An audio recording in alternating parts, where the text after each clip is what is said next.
Welcome to the Whoopi Goldberg Show. My name is Whoopi Goldberg, and let's slam right into this episode.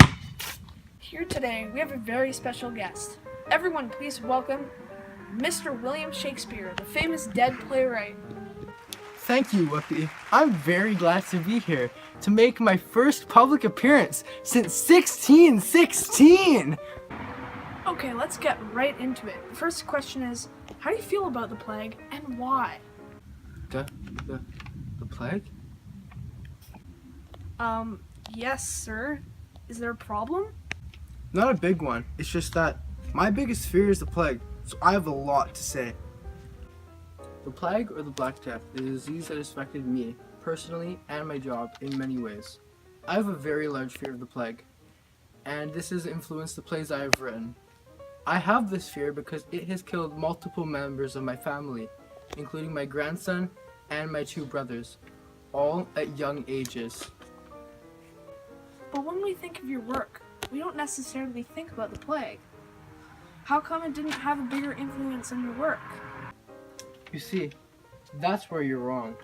One of my most well-known works, Romeo and Juliet, is completely reliant on the plague. In Romeo and Juliet, Friar John, who was sent to deliver the letter to Romeo to warn him about Juliet's death and the reality behind it, was in Mantua where there was a quarantine because of the plague. He tried to get a messenger to send it, but they were all too scared of spreading the plague.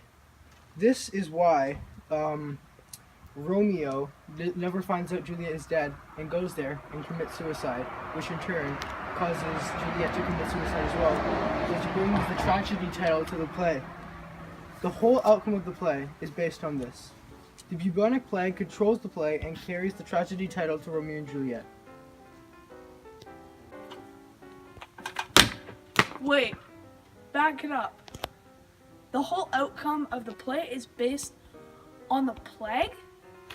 That's right. Well, that means without the fear, one of the most iconic works of yours would have not such a famous ending, or would ever have been written. This play gives such a large outlook on your reputation. I was definitely wrong about how we think about the plague in your culture. My life and era revolves around this disease. I have lost track of the number of fellow actors that have died from the plague. Already, 3 of my family members passed away. Do you know that over 20,000 people died of the bubonic plague in London? And that's only in 1 year. I'm not surprised. The disease is hindering every industry and aspect of life. It's important that we no longer repress scientific research in medicine. Thank you for coming on the show, Mr. Shakespeare. Anytime. And make sure to protect yourself from the plague. It's 2017. Whoops. We'll be right back with the Whoopi Goldberg Show. Fidget spinners!